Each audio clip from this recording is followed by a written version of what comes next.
আজকে কেন জানি মনটা ভালো নেই। সেই প্রিয় মানুষটার কথা খুব মনে পড়তেছে।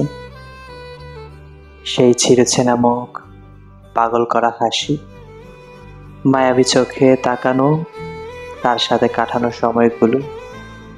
কেন জানি তার কাছে ছুটে যেতে মন চাচ্ছে।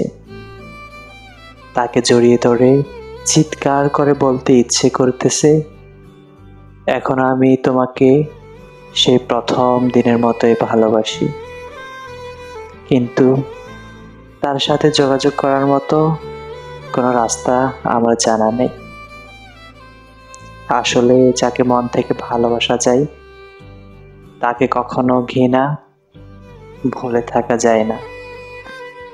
আমি জানি না আমি জানি না যে তুমি কি কারণে আমার সাথে যোগাযোগ বন্ধ করে দিয়েছ। আমি তো আমার নিজের থেকেও আমি তো আমার নিজের থেকেও বেশি ভালোবেসেছিলাম তোমাকে। কেন তুমি আমাকে এমন ভাবে ঠকালে? কি দোষ ছিল আমার? সেটা তো বলতে পারতে। নাকি আমি তোমার যোগ্য ছিলাম না? নাকি আমি তোমাকে অন্ধের মতো ভালোবেসেছিলাম, সেটার জন্য আমাকে ছেড়ে গেলে? সবকিছু তো আর সবাইকে বোঝানো যায় না। কিছু জিনিস অল্পতেই বোঝা যায়। আমি আমার মনের একটু ভাব প্রকাশ করলাম। আমার মনের ভাব তো আর একটা সামান্য ক্যাপশন দিয়ে বোঝানো সম্ভব না।